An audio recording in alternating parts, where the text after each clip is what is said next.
Nitumie nafasi hii kusisitiza umuhimu wa kuhamasisha wawekezaji wa ndani na nje kuwekeza kwenye sekta ya afya, kwenye viwanda, ili wazalishe dawa tiba, vifaa tiba na dawa, ili gharama ya upatikanaji wa dawa nchini iwe nafuu kuliko kutegemea dawa kuagiza kutoka nje.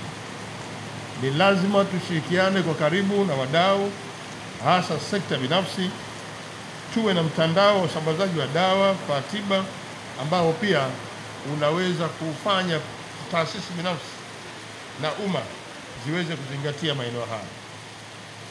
5, kwa kuzingatia maendeleo ya teknolojia ya kisasa, ni muhimu sana kwa viwanda vyetu kutumia teknolojia za hali ya juu katika kuzalisha dawa na vifaa tiba. Teknolojia hizi zitasaidia kuongeza ufanisi, kuboresha ubora na kupunguza gharama za uzalishaji. 6 na mwisho, MSD, wekeni kipaumbele cha kununua vifaa tiba vinavyozalishwa nchini, lakini wekeni kipaumbele kununua gesi ya toll gas ili iweze kuongeza uwezo wa uzalishaji gesi hapa nchini. Kwa MSD na mkurugenzi mkuu, nenda wakae pamoja ili gesi yetu ambayo tunaizalisha iweze kutumika ndani ya nchi kwanza, alafu ndio itoke nje kwa lengo la kukidhi mahitaji yetu hapa nchini. Ndugu wadau wa sekta afya, viongozi wa Tollgas na watumishi wa Tollgas, wafadhili, wadhamini na wenye hisa, nitumie nafasi hii tena kuwaomba wadau wote kutoka ndani ya nchi na nje ya nchi kuiga kile tunachoshuhudia leo kwa kuwekeza katika sekta mbalimbali. Serikali yetu inaongozwa na rais wetu itaendelea kuweka mazingira mazuri ya uwekezaji kwa ajili ya kufanikisha malengo ya wadau mbalimbali. Nitoe wito kwa Tollgas kupanua zaidi uwekezaji wenu, kufanya maboresho zaidi ya teknolojia yenu. Tunahitaji kupata gesi nyingi kuliko iliyopo sasa, kwa sababu uhitaji wa gesi kwenye vituo tulivyovijenga nchini ni mkubwa, na nyinyi mmejitokeza kwa ndio wazalishaji wa gesi tiba, na kwa hiyo mwe na uhakika kwamba soko lenu lipo na serikali itafanya kazi nyie pamoja. Nataka niwahakikishie kwamba kuja uwepo wa naibu waziri wa afya kuna wahakikishia sasa kwamba jambo mnalofanya la uongezaji wa mitambo ni zuri zaidi. Nimefurahi kusikia kwamba iko mitambo mingine inakuja kwa ajili ya ujenzi, mpaka mwishoni mwa mwaka itakuwa tayari, lakini pia kubadilisha teknolojia rahisi iwasaidie kuzalisha kwa urahisi zaidi iko tayari. Kwa haya yote lazima tuwapongeze Tollgas na maono yenu na kazi nzuri mnayofanya Tollgas. Leo tumeona kwamba Rais wetu Dr. Samia Suluhu Hassan amepata Global Goalkeeper Awards, kwa maana ya ni awadi ambayo wameipata kwa Afrika ni marais 7 tu wamepata. Lakini wengine wote ni kwa duniani kote ni marais 7 tu wamepata. Lakini katika dunia hii ambao ni marais 7 tu wamepata, mwanamke ni yeye peke yake. Kwa maana ukisoma hii nishani, mwanamke ni yeye peke yake. Lakini ukienda kwa Afrika ni yeye peke yake, ni rais mmoja tu amepata, ambaye ni rais wetu Dr. Samia Suluhu Hassan. Haijatokea bahati mbaya, imetokea kwa sababu ya mambo kama haya unayoyaona. Leo hapa tumezindua mtambo wa kuzalisha hewa, tiba ya oxygen. Maana yake leo, lakini tuna mtambo wa kisasa kabisa ambao unazalisha oxygen katika liquid form, ambayo inauongezea ubora na ufanisi. Lakini ukiangalia sio tu ni mtambo wa kuzalisha oxygen kwa sababu ya Tanzania, inazalisha oxygen ya kutosha Tanzania na kutosha East Africa, na itaweza ikasambaza na nchi nyingine zilizopakana na Afrika Mashariki. Maana yake ni nini? Huu ni mtambo ambao kuna ushirikiano wa wadau, sekta binafsi na serikali. Maana yake hii tu sio kwamba inaenda kuongeza input kwenye kukuza, kuhakikisha watu wetu wanapata huduma bora ya afya, lakini inaenda kuzalisha ajira nyingi sana kwa Watanzania. Manake mtambo huko Tanzania, lakini Watanzania watapata biashara nyingi kwa nchi zilizotuzunguka. Ina impact kwenye afya kiuchumi, lakini ina impact kwenye afya kwa maana ya kutibu. Na ni hivi vitu vyote ukijumlisha na teknolojia ambazo rais wetu ameziweka kwenye afya, kwenye eneo la infrastructure, kwenye eneo la teknolojia na kwenye eneo la elimu. Mmemwona daktari aliyekuwa anaelezea pale kuhusu matumizi ya oksijeni na uokoaji. Unaona jinsi ambavyo ni expert mzuri, anaelewa anafanya nini. Huo ni uwekezaji ambao umewekezwa kwenye human resources. Matokeo yake haya ndio maana unasikia rais wetu kwa kipindi kifupi sana amepunguza vifo kwa 81.3 ambavyo vilikuwa vinatokea. Maana yake katika kila vifo 10,000 zaidi ya 8,000 watu 8,000 ambao walikuwa wafe na zaidi wako leo na familia zao wanaishi nyumbani kwa uwekezaji huu ambayo rais wetu ameufanya. Na ndio maana utasikia Watanzania walitutuma wana CCM wakatuambia tukienda kwenye mkutano mkuu wa CCM turudi na jina moja, na jina hilo ni Dr. Samia Suluhu Hassan. Sio kwa ametuambia kwa bahati mbaya, wametuambia kwa sababu wanajua huko nyuma wakipata uvimbe chini ya sakafu ya ubongo walikuwa wanafunguliwa kichwa kizima, vuvu linafunguliwa. Wanajua baada ya Dr. Samia Suluhu Hassan leo wanapitishwa tu kifaa kwenye pua bila kufungua kichwa kizima, wanaondolewa uvimbe. Wanajua kwamba Dr. Samia Suluhu Hassan anaijua vizuri private sector, anaijua vizuri wadau, jinsi ya kutengeneza mashirikiano ya kimataifa kama ambavyo unaisikia leo Clinton Foundation iko hapa, lakini anaijua kuunganisha wote na tukatoa product ambayo sio tu ina majibu ya matatizo tulionayo kwa maana kama tunazungumzia kwenye eneo la tiba, lakini ina majibu ya kutatua tatizo la ajira kwa Watanzania wetu. Lakini una majibu ya kuboresha ubora wa huduma. Na mjue mtu, wanasema mtu ni afya, lakini mimi nasema pamoja ni mtu ni afya, lakini uchumi ni afya. Wakati wa corona, wakati wa COVID, hakuna kiwanda kilichofanya kazi. Hakuna barabara watu waliokuwa wanatembea, hakuna magari yaliyozalishwa. Manake hakuna aliyeweza kwenda kazini. Manake umegusa eneo la afya. Manake bila afya hamna uchumi wa nchi. Na ndio maana unamuona rais wetu Dr. Samia Suluhu Hassan kila input anawekeza kwenye afya wa Tanzania. Manake wengine wanafikiri anawekeza kwenye afya, anawekeza kwenye uchumi. Anawekeza kwenye uchumi wa taifa letu. Kwa hiyo tunachokisema hapa, rais wetu Dr. Samia Suluhu Hassan, Watanzania wamesema apite jina pekee kwa sababu wanashangaa kwa miaka minne hii ameishangaza dunia. Dunia imekuja hapa kumpa nishani ya ubora wa huduma za afya.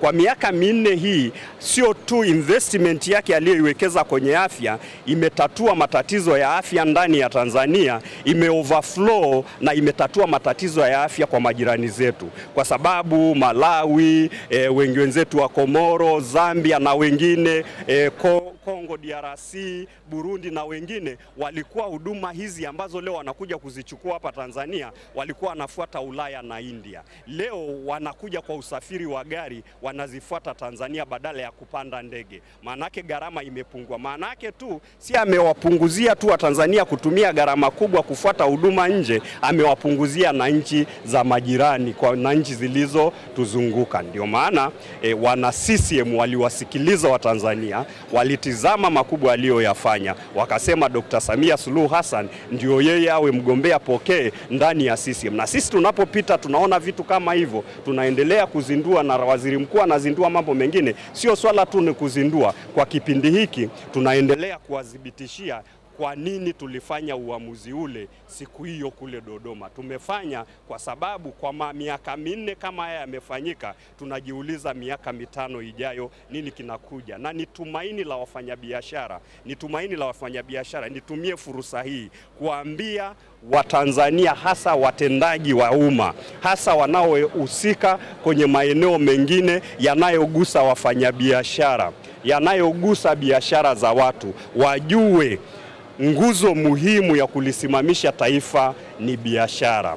Wajue wanapoondoka wamepanda magari wanakwenda kufunga biashara au kumsumbua mfanyabiashara au kumchelewesha asiweze kufanya biashara anayoifanya, wajue gari walioenda nalo limelipiwa na kodi ya hiyo biashara. Wajue mafuta yamelipiwa na kodi yanayotokana na hiyo biashara. Wajue karatasi wanayoiandikia kuandika kitu ambacho hakileti positive kwenye eneo la biashara, wajue imenunuliwa na kodi inayotokana na. Wajue sio tu hivyo, in return inapunguza uwezekano wao wa kuajiriwa. Ina maana unavomdinai mfanyabiashara unasababisha biashara zisikue, maana yake unasababisha ajira isikue kwenye nchi. Maana yake unasababisha hata wewe mwenyewe unapodai kupandishiwa mishahara isionekane uwezekano wa wewe kupandishiwa mshahara, kwa sababu mzunguko kwenye uchumi unakuwa mdogo. Kwa tunawaomba Watanzania, tunawaomba wenzetu watendaji wa umma, wakitizama biashara wasiitizame biashara kama kompetita wao au mtu anayekuja kuchukua resources zao. Watizame kama mtu ambaye anakuja kulikomboa taifa letu, kwa maana ya kuongeza mzunguko kwenye uchumi wa nchi na kuongezea thamani ya vile ambavyo tunavizalisha sisi na kufanya na sisi tufanye biashara nje na kuongezea ajira nchi na kuboresha uchumi wa nchi. Kwa hiyo hilo ndilo tunaloliomba, na leo nilitamani sana kakaangu Kafulila awepo hapa ili tuweze kutumia imodo sasa ya PPP, tuione jinsi itakavyokwenda, na sisi tutaroli out kama ambavyo maelekezo ya waziri mkuu alivyosema. Wanaanza na hospitali 16, lakini tunataka hospitali zote 26 za mikoa, tunataka hospitali zote za wilaya, tunataka vituo vyetu vya afya, vituo vyetu, zahanati zetu, hospitali zetu za taifa zianze kutumia hii liquid oxygen. Na sasa tumewaomba wao wenzetu watuambie kwa sisi kule serikalini, kwa sababu kwa maana ya majengo tayari serikali imeshajipanga. Majengo yako na infrastructure kwenye maodi ya kuunganisha tu pale badala ya kupeleka mitungi, zipo infrastructure za namna hiyo. Watuambie sasa yale mamitungi, matanki ya kuweka oxygen, tunatakiwa tufanye nini? Tushirikiane kwa pamoja kuweka yale matanki na kuhakikisha watu wetu wanapata huduma. Kwa majina ni Daniel Warungu, ni mkurugenzi mtendaji wa shirika la Tanzania TOL Gases PLC. Tuna furaha kubwa sana leo kiukweli.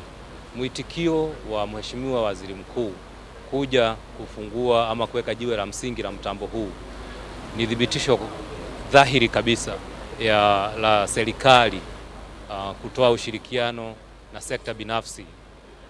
Na hili ni jambo ambalo tumekuwa tukiliomba sana, na kiukweli nimshukuru sana na nimpongeze sana Mheshimiwa Rais Dr. Samia Suluhu Hassan, sababu katika uongozi wake umeona mabadiliko ya kauli. Hata kauli ukimsikiliza naibu waziri mkuu mwenyewe alivyosema venye tutashirikiana na serikali, venye serikali itatoa ushirikiano. Ametoa agizo kama shirika la MSD ambao ni mnunuzi mkubwa wa vifaa tiba tuweze kukaa chini na kuona ni jinsi gani tunaweza fanya. Lakini kingine nafikiri ambacho muhimu sana kwa siku ya leo ni kuwa ukiangalia serikali imekuwa ikiwekeza sana kwenye mitambo ya PSA ya kuzalisha medical oxygen, lakini hapa unachokiona leo ni uzinduzi wa plant ambao inazalisha pure oxygen. Hamna uwezekano wa hiyo oxygen ikawa sio pure, na pale tunazungumzia ubora, na kulikuwa na jambo hilo la ubora na jambo la upatikanaji wa kutosha wa bidhaa wa medical oxygen. Kwa kitendo cha leo upatikanaji upo, gharama imepungua, sababu tunaposema mradi ukianza kuanzia mwaka wa 2026 bei ya oxygen nchi nzima kokote ulipo kwenye mahospitali ya serikali itakuwa ni bei moja. Zamani ilikuwa kama huko Kigoma bei yako ni tofauti sana na mtu aliyeko Dar es Salaam, lakini kupitia teknolojia tunazokuja nazo sasa za kusafirisha medical oxygen kupitia kuzalisha kwenye liquid na matenki ambayo inawekwa na shirika na ushirikiano wetu huu baina yetu na United na Chai, ni kumaanisha tutakuwa tunapeleka liquid oxygen mahospitalini kule, ndio tutakuwa tuna convert ama tunaigeuza kuwa liquid oxygen kuwa gaseous oxygen, lakini tutakuwa tumekata gharama kubwa sana ya usafirishaji, na hizo ndizo zitatuwezesha sisi kupunguza gharama ya oxygen na kuendelea mbele. Pia jambo hili la kutumia nishati jua ama sola ni kumaanisha pia tutakuwa na umeme wa kutegemewa, sababu sola tunavyojua kama tuna backup ya storage ambayo itakuwepo, ni kumaanisha tuna uwezo wa kuzalisha wakati wowote na hamna uwezekano ama uwezekano upo mdogo wa umeme kukatika. Hicho kinatusaidia mambo mawili. Kwanza, upatikanaji wa gesi ambao haufeli. Cha pili, gharama. Sababu tunapotumia sola ni kumaanisha gharama zetu zitapungua mara 2 kwa 50%. Na mapunguzo hayo tutayafikishia kulingana na makubaliano yetu na wadau wetu hawa wa maendeleo. Mapunguzo hayo ya gharama tunataka tuyafikishie hospitali ama mtumiaji. Kwa hivyo kiukweli siku ya leo ni siku muhimu sana kwa TOL, kwa wanyehisa wa TOL gases. Ni kumaanisha tumeanza ama kwenye mwendelezo tulikuwa nao wa kurudi kuwa kinara wa uzalishaji na usambazaji wa gesi kwa taifa na kwa nchi zinazotuzunguka. Tunaendelea vizuri, watu waendelee kuwekeza, na ninaamini performance ya kampuni ama utendaji wa kampuni tutaanza kuona mabadiliko makubwa sana. Zaidi tunaendelea vizuri sana kwenye bidhaa tunazo zingine kama carbon dioxide, tunaenda mpaka Zambia, Zimbabwe, Kongo, Malawi, na hata kwenye mtambo huu mataifa yale tutaanza kuyatumikia na kutumikia Tanzania, soko la Tanzania.